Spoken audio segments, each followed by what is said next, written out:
Good morning everyone. তো আজকে দেখো ওয়েদারটা খুবই সুন্দর হয়ে আছে।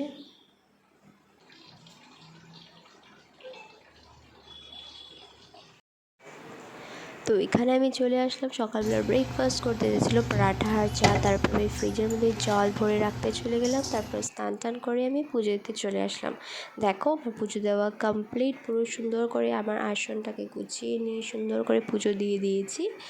তারপর চলে গেলাম লাঞ্চ করতে। দুপুরবেলা ছিল আজকে লাঞ্চে চিকেন ছিল, রাইস ছিল, আর ডাল ছিল, আর মাছ ভাজা ছিল, যেটা মাছ ভাজা ডালটা দেখায়নি তোমাদেরকে।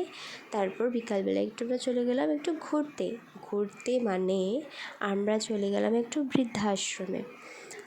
তো চলো তাড়াতাড়ি আমরা বৃদ্ধাশ্রমে চলে যাই। তো বৃদ্ধাশ্রম থেকে ঘুরে এসে বিকালবেলার আমরা স্ন্যাক্স তো খেতে হবে বাইরে, তো তার জন্য আমরা খেয়ে নিচ্ছি মোমো। তো মোমোর খেয়ে তো আজকের ব্লগটা এতটুকুই। বাই।